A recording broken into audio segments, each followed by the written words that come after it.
متحصل عليها 7000 دينار من شركة ليبيانا محمود محمد عمر أبو غرارة.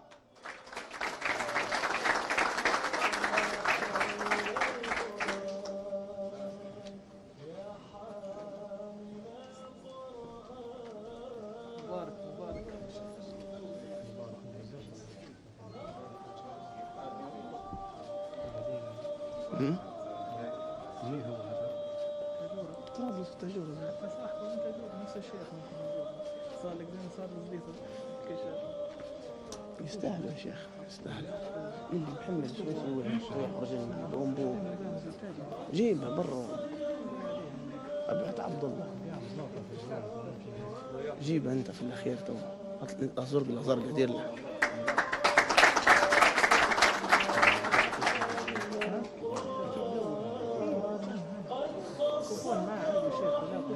بعتها لي انت.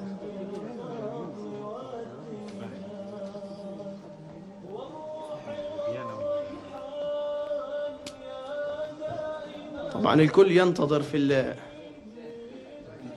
الترتيب الأول، الكل يصبو إليه. المرتبة الأولى في حفظه للقرآن الكريم من مواليد 2001 من مدينة طرابلس بلدية تاجورة، تحصل على الترتيب الأول بأعلى نسبة بنسبة 95%، والجائزة المقدمة من شركة ليبيانا قدرها 10,000 دينار، وكوبون مقدم من مقهى كافيلتين، وساعة من الكيلاني للساعات. المتحصل على الترتيب الأول بارك الله فيه وفي من رباه وفي من علمه، متسابق أحمد حسين عثمان العالم.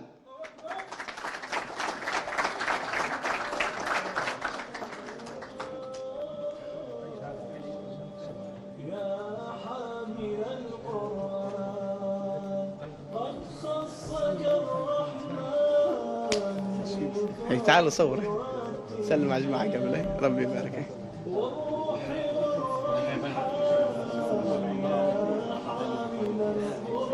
شيخ خلي الامكان باش يشوف الناس. ها حاضر.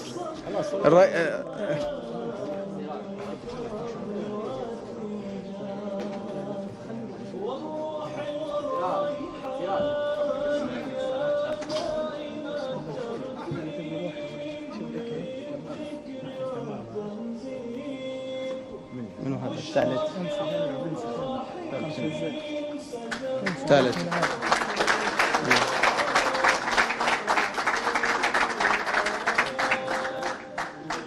يعني دقائق حاسمة وفاصلة، دقائق أرى على وجوه الحاضرين السعادة. الحمد لله. هذا شنو هو الموبايل اللي كيلاني؟ كويس صح عليك. ذكي ذكي.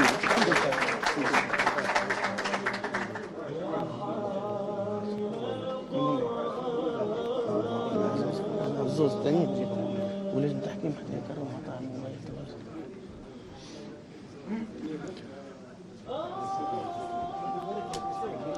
والآن ننتقل إلى المتسابقين في الجانب الثاني في هذه الجائزة المباركة، جانب حفظ سدس القرآن الأخير. والمتحصل على الترتيب الثالث المتسابق أنس الهاشمي العالم مواليد 2008 من مدينة طرابلس بنسبة 85. والجائزة المقدمة 1000 دينار من مقهى كافيلتين، وساعة من يزن للساعات الكيلاني. يزن الكيلاني هو أنا عقدت له عقد زواج. أيوة يزن الكيلاني اسمه. هاي سلم على المشايخ. هاي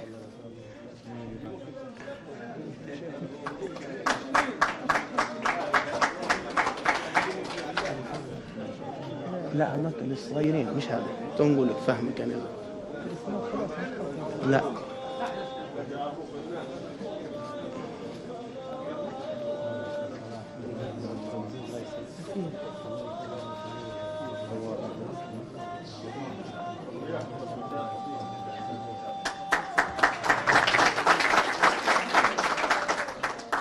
المتحصل على الترتيب الثاني المتسابق عبد الرؤوف إسماعيل المشيطي مواليد 2007 من طرابلس بنسبة 89.5%، والجائزة 2000 دينار مقدمة من كافي لاتي وساعة من يزن الكيلاني للساعات وكوبون.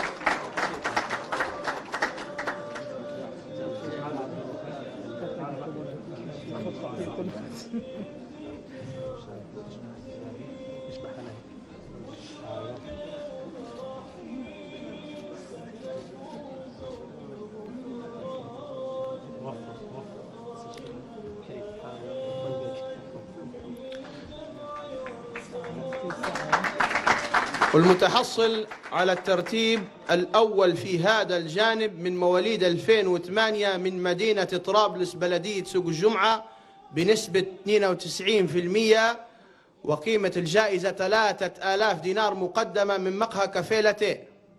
والمتسابق هو أيوب فوزي الديب. أيوب فوزي الديب.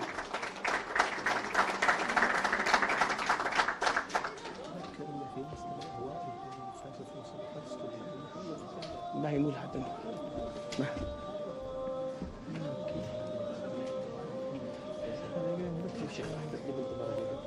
انت ايوب بكرياته بعدها نبوك تسمعنا انت تحسيك مش ايوب. ربي يبارك فيك، بارك الله فيك وفي من علمك. لا لا صغير هذا. والآن أيها المباركون نصل إلى تكريم متسابقين اثنين في هذه المسابقة، طبعا لكونهم منهم أصغر متسابقين. أحد هؤلاء المتسابقين من مواليد 2007 يحفظ القرآن كاملا عن ظهر غيب، والمتسابق الثاني يحفظ القرآن من مواليد 2008 يحفظ القرآن كاملا. طبعا تحصلوا على تقدير ممتاز، مش من الخمسة الأوائل لكن بنسبة 88 و87%. وواحد مواليد 2007 والآخر مواليد 2008. المتسابقين محمد عبد المجيد محمد المعيوفي. محمد عبد المجيد محمد المعيوفي. هاي تعال شيخ محمد. هاي قيمة الجائزة موبايل مقدمة من شركة الإتقان وكوبون من كافيه لاتيه. هاي تعال. هاي سلم على المشايخ. هاي سلم على المشايخ. هاي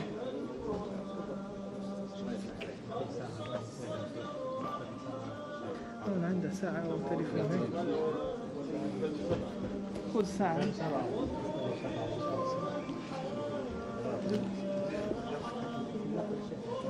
طبعا المتسابق الثاني تحصل على نسبة 87%، طه الشيباني صعد كازوز من مدينة طرابلس، أصغر متسابق في جانب حفظ القرآن الكريم كاملا. طه الشيباني صعد كازوز. أي وينك يا طه؟ هاي تعال ولدي.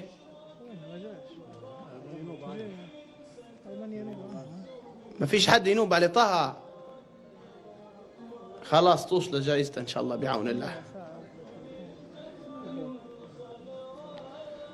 بهذا أيها الكرام نصل إلى اللحظات الختامية لهذه المسابقة، واللحظات الختامية بتكريم اللجنة التي واصلت الليل بالنهار لإعطاء هذه النتائج الحقيقية والعادلة في تقييمها للمتسابقين. نصل إلى هذه الفقرة الأخيرة وهي فقرة تكريم لجنة التحكيم. فليتفضل الدكتور رئيس الجمعية الدعوة الإسلامية الدكتور صلاح سالم سليمان لأخذ الكلام نيابة عني. بارك الله فيه. هاي على البركة. هو الواحد بيكرم نفسه. محتاج نكرموك احنا. سيدي مرة ثانية نجدد الشكر ونهني الفائزين وأولياء أمور الفائزين والمشايخ اللي كانوا وراء هذا الجهد الطيب المبارك، وكل حبة عرق أو كل نوع من المساندة والدعم المادي والمعنوي اللي أدى إلى حفظ هؤلاء الطلاب لكتاب الله الكريم. كما نجدد الشكر لهؤلاء الأخوة الذين دعموا ورعوا هذه المسابقة، وأسأل الله سبحانه وتعالى أن يجعلها في ثقيل موازين حسناتهم. وعلى الصعيد الشخصي نشكر اللجنة ومؤسسة هي أقوم على توجيه الدعوة لكي أكون بينهم في ضمن لجنة تحكيم هذه المسابقة. ننادي عليكم بالواحد والله ايش انتم يا شيخ؟ ننادي عليكم بالاسم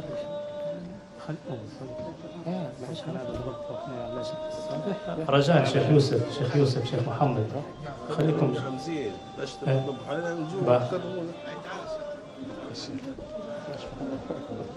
شيخ مهندس تفضل باش نكرموا حاج عبد الرؤوف.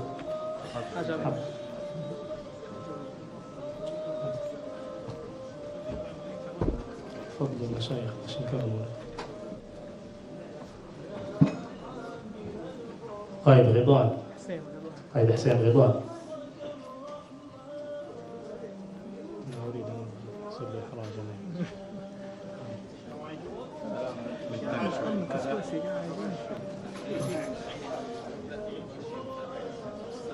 فليتفضل الشيخ الأستاذ مرحوم التواتي.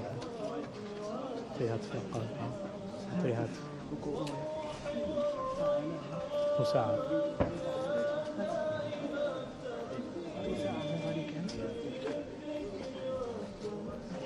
بارك الله فيك يا شيخ. الشيخ محمد بكوش. محمد تفضل. رئيس اللجنة المنظمة للشباب. موقف باش تكرم. موقف أنا باش تكرم المشايخ. الشيخ رئيس لجنة التحكيم يوسف سالم بن حامد.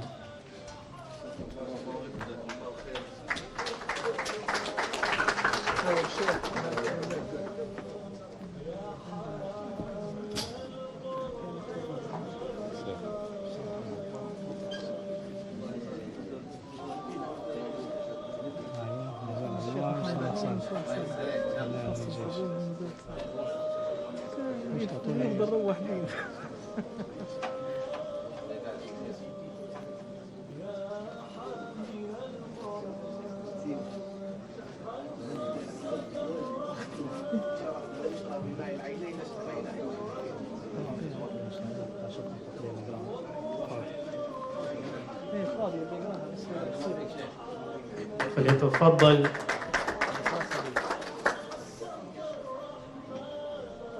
الأستاذ الدكتور صلاح سالم عضو لجنة التحكيم.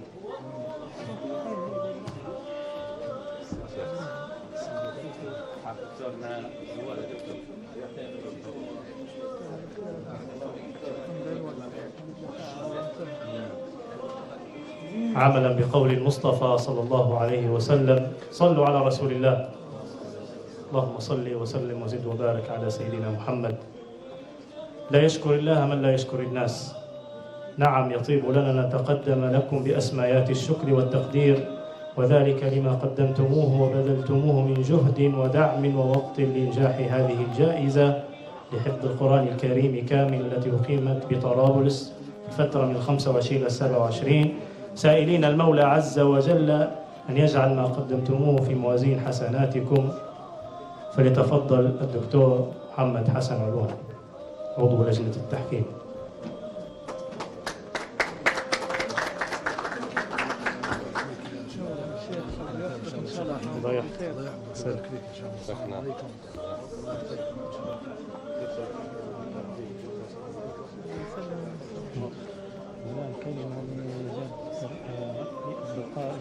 صغير أولاد جاهز نسمع نسأل على النيوز.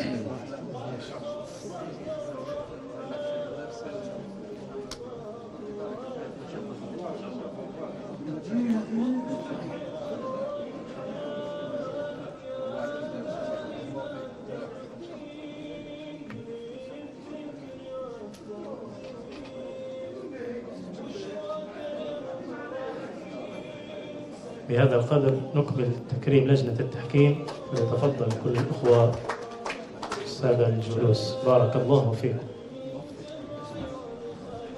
المحفل القرآني دائما تحفه الملائكة وبالقرآن، فلا كلفة بين أهل القرآن، فهكذا دائما أجواء القرآن، فلا كلفة ولا بروتوكول زي ما يسمى زايد، فنحن على مائدة القرآن. وبارك الله في جميع الحضور. السادة أولياء الأمور هم الأساس، فجزاهم الله عنا كل الخير. لا كويس. اطلع قيم موبايلاتك خلوها. خلينا تو كم سلام. تحياتي سيدنا.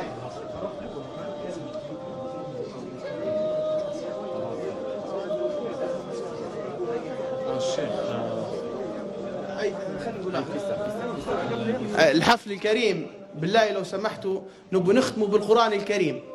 المتسابق من الموجود متسابقين أيوب متسابق أيوب، تعال اختم لنا بالقرآن. تعال لو سمحت، بارك الله فيك. طبعا متحصل على الترتيب الأول في جانب سدس حفظ القرآن، سدس القرآن الأخير، في حفظ سدس القرآن الأخير. هذه شنو هي؟ خلاص هذه قريناها.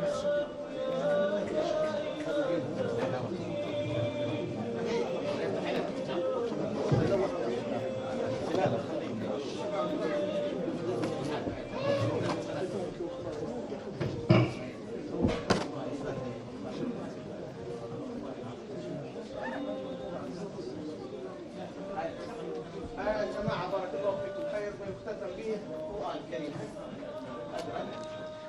أعوذ بالله من الشيطان الرجيم. شهر رمضان الذي أنزل فيه القرآن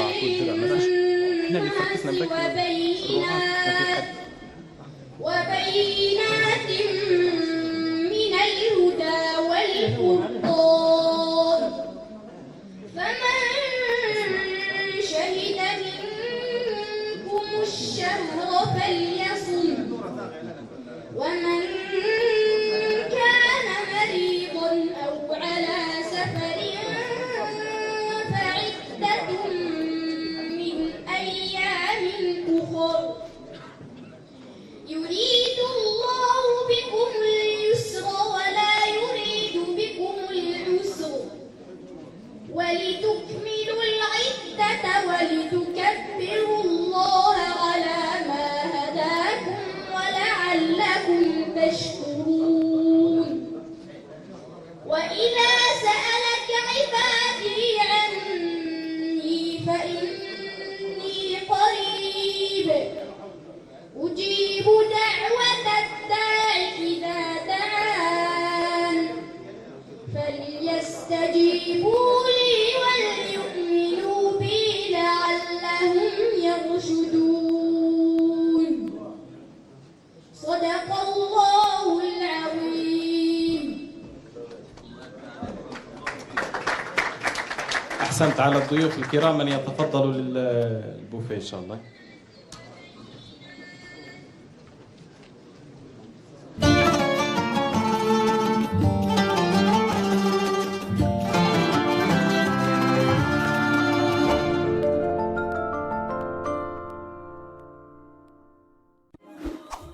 أخي الكريم، لا تنس زكاتك، فهي الركن الثالث من أركان الإسلام.